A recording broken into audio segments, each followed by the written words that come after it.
Hey, what's going on, everybody? Game Shadamas here over at the Sony booth, about to check out Gran Turismo 5, and I'm here with one of the developers, Chris. Chris, can you tell us a little bit about Gran Turismo? Sure. One of the new things that we're announcing here at E3 is the implementation of 3D technology into the game. What that's really going to do is that brings the action basically in the middle of your living room. When you're driving a car, you're really going to feel like you're driving that car, especially when you're in the cockpit. And couple that with another new technology that we're announcing here, which is the face tracking. We're using the PlayStation Eye to feed all the information that's going on around like your face, head area, into the game to actually in real time replicate that movement in game. So when you're driving in cockpit view, you tilt your head this way, your camera is going to tilt this way, and it's going to tilt left and right. And our whole philosophy behind that is that when you go to like racing school or driving school, the first thing that they kind of teach you is that when you are about to take into a turn or go into a turn, you have to look at it first and then kind of move your head along with the turn, so that way the natural movement of that just kind of initiates your whole body to start turning, and then thus turns the car as well. And that's something that we've learned from our time spent at the tracks and going racing, and it's something that we wanted to kind of pass on to the users as well, because we know that there's a large group of people that use our game to train for actual racing. Right, yeah, your game's always been about simulation, and the addition of 3D and that head motion technology is pretty amazing. Can you talk about the cars in the game? Gran Turismo's always been about a lot of cars. How many are in it this time around, and do you have any exclusive companies you're working with?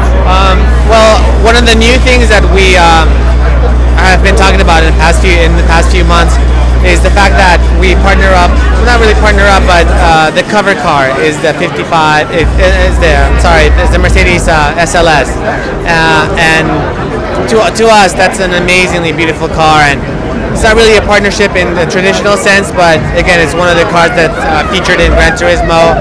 And some of the new licenses that we have in game are Lamborghini, and we definitely constantly adding more Ferrari vehicles into our library. It's something that a lot of people have been requesting. A lot of people want the supercars.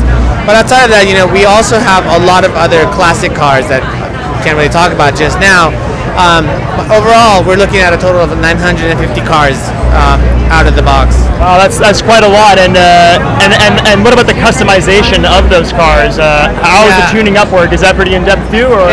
It's going to be those are items that we're going to start announcing as we get closer to our launch date, which is, as everybody knows now, is November 2nd. November 2nd. And anything about multiplayer? What's going on with that? Any new features? How many people can play at once? We are going to have multiplayer, and we can't really talk about the features, but what we can talk about is that it was a small learning process for us with the Gran Turismo 5 Prologue. It really gave us a lot of customer feedback as to what people are looking for in a multiplayer game, especially in a multiplayer racing game. But more importantly, out of like what people were asking for is more what people were not asking for, which is really key in terms of creating new creative features in game. So, we looked through everything, all the forums, all the blogs, and kind of filtered everything through, and we realized that there are certain aspects that we live in our everyday life, in being involved in the automotive industry, that some people might not be aware of. So again, it's like all these new features that we're putting in the multiplayer game to make sure that it really is, again, setting the standard in terms of racing games. Awesome. And now with so many new features, what is your favorite new feature in this game? That is undisclosed. Undisclosed. Okay, we'll see. Well, thank you very much. And can you tell everyone again when this game is releasing? Gran Turismo 5 launches November 2nd in North America and Latin America. Awesome. Thank you very much, Chris. Well, you're here to hear first, guys. For more coverage, please check out elder-geek.com. Take it easy.